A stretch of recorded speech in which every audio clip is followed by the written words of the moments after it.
In today's video, I will be helping you prepare for your next Scrum Master interview by giving you tips and tricks on how you can approach your questions. If you are looking for your next role, then this is a video for you. Keep watching. And the best part is I will give you a model answer where you can use interview session if you're having one tomorrow. Hi, here. This is John Bimi from Winki IT Consulting. It's a place where we mentor Scrum Masters and even train Scrum Masters who are interested in their agile journey. So, if you are looking forward to preparing for your next interview as a Scrum Master or seeking for a new role as a Scrum Master, this is a video for you. Continue watching and don't forget to subscribe if you will be or if you are gaining value from this video.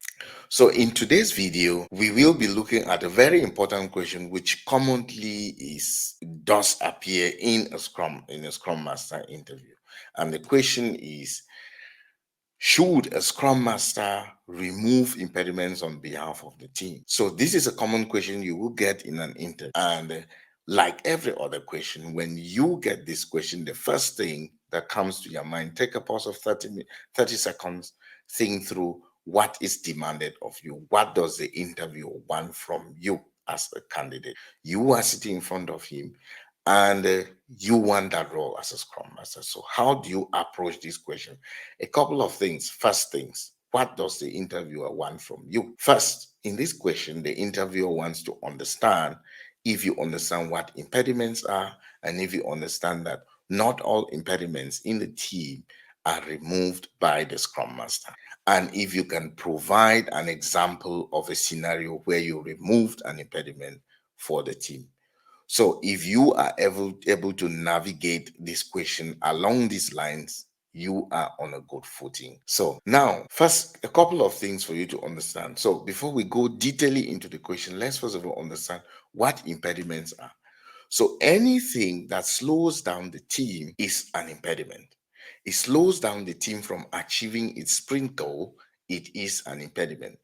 And we know there are internal and external impediments, but for the sake of this video, we just look at impediments in a holistic sense, like a team member falling sick or lack of skills within the team or less than perfect skills within one area in the team, or maybe understanding the code base, especially to new joiners who still need to be onboarded in the team.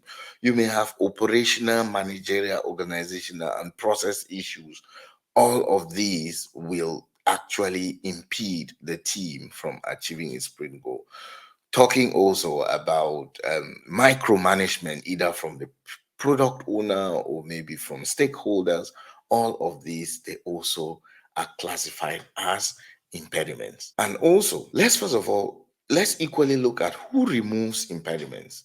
Removing an impediment, it is dependent on the person who has to fix the impediment.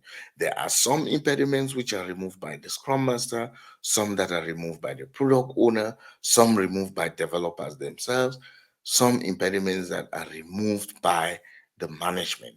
Let's just look one example of an impediment removed by the product owner. The product owner removes an impediment such as a team member that really doesn't understand an aspect of the user story, maybe in the course of developing or writing the code, discovers that he's stuck and doesn't really understand that particular aspect of this story he's working on. So definitely it is directed to the product owner to solve or to fix that impediment by providing clarifications on that aspect which the developer really did, sitting in front of an interviewer to lay this out by really making the interviewer understand that not all impediments are removed by the Scrum Master. And also, you need to also hammer the point that a Scrum Master in his role for the team should not actually play the role of a Scrum Mom or a Scrum Dad or a Scrum Parent. Why? The idea is that the team becomes self-organizing. The team is self-organizing because if the team is cross-functional and self-organizing, we know this is a basic agile principle. So Constantly removing impediments for the team, it's not a good practice. You are over pampering your team. It is important that you guide the team at the beginning with maybe some tasks like the usual one. A team that is in its transformation phases maybe will constantly forget to update their tasks on the board when they are on the Jira board as they are working through the sprint. It is important. You can always do that, but you should understand that this should not be permanent. You should coach your team to be able to constantly do that by constantly update their tickets on the board, because it's common that they do forget. But you should understand that this is not what you should be doing for your team, because you will be pampering them and they will not update because they know that you will do it. So you should, as a scrum master, focus on removing those impediments which your team cannot resolve by themselves. An example, clear, an organizational impediment or an external interference into the team, maybe by a stakeholder.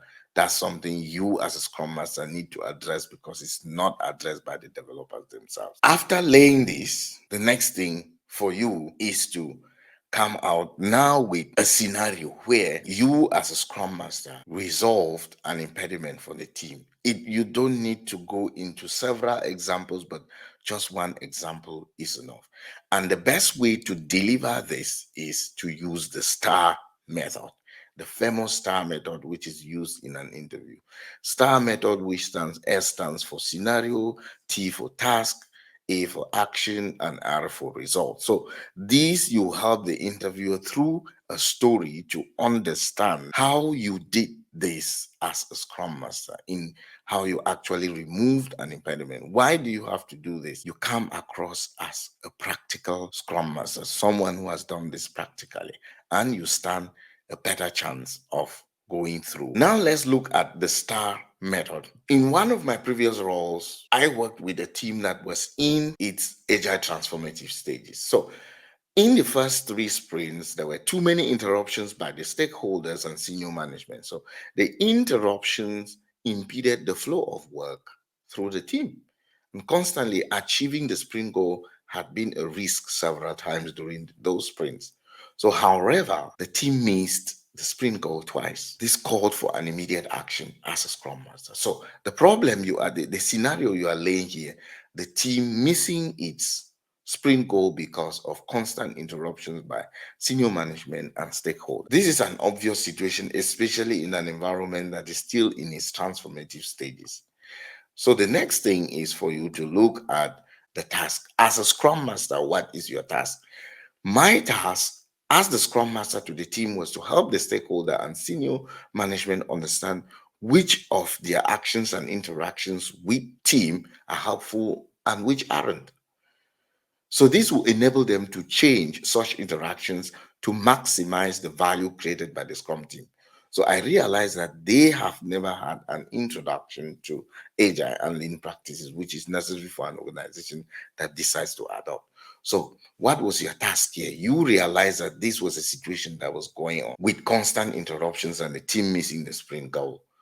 So your task as a scrum master was to address this situation, and immediately as a scrum master, reaching out to the stakeholders and letting them understand that their actions are actually interfering with the team's or with the team's ability to achieve its goal. So you fulfilled your task as a scrum master. And so let's look at the action part of it. So the action here is, as a scrum master, you reach out to the management and you offered a short training class at a convenient time slot in the evening. Why in the evening? Because you know that these are busy individuals and they can at least have time after in the evenings after office hours. So the essence here was to educate them on the productivity issues of the agile team. And the agile team had these productivity issues because of their actions, which weren't beneficial to the team. The response of the stakeholders and senior management to the workshop on team productivity was lower than expected because some of the most important ones were absent for the workshop. So this means that there was some response, but timid, because the most important stakeholders didn't show up. So, what did you do at that point? I followed up with a one-on-one with those who did not attend the workshop to provide them with the agile training. So, those who couldn't attend, I equally followed up to make sure that I feed them with that information of what agile is all about and what actions they were carrying out, which weren't good for the team's performance. So, offering this training. And so, what was the result of my action? The result of my action was that after the workshop, the stakeholder and senior management had a basic understanding of the agile principles. Most importantly, the focus of this training was for them to understand the aspect that a Scrum team or an agile team is self organized and cross-functional. So with them having this understanding after this workshop, this reduced their interruptions and micromanagement of the team as they build more trust that the team can deliver the needed value to the customers to ensure a return on investment. With this understanding from the stakeholders, senior management having this understanding that the team is self-organized and cross-functional, with some level of trust, the team then could meet their sprint goal. Even though not entirely every sprint like you would expect in every agile environment, they were able to meet at least their sprint goal because such interruptions and micromanagement from stakeholder actually stop. So what have we done here? We have walked an interviewer through a scenario where we were able to deliver on removing an impediment. We have pointed out what impediment it was. We have walked out them through the action, and then we have seen the result. So this is how you can tackle this question and be a standout candidate in your interview. By the way, if you got value from this question, or if you are getting value from this video, please don't forget to subscribe, like, share, and comment. Let me hear from you in the comment section if this is helpful, or if there is something I missed out. I'm also in the process of learning. I'm also very much ready to learn from you guys out there. Put it in the comments, and if there's a particular question you want me to address, please also put it in the question in the comment section. I will take that up in the next or in the subsequent videos. So do not forget to subscribe. And if you want to join our mentorship program, or you take the agile training with Winki IT Consulting, I will link this in below. I will link that below, or give you the contact below, or you can send an email, and then we will be happy to bring you on board and help you through your agile journey. That was it for today. Thank you, guys, and I will be reading the comments. Thank you. Bye.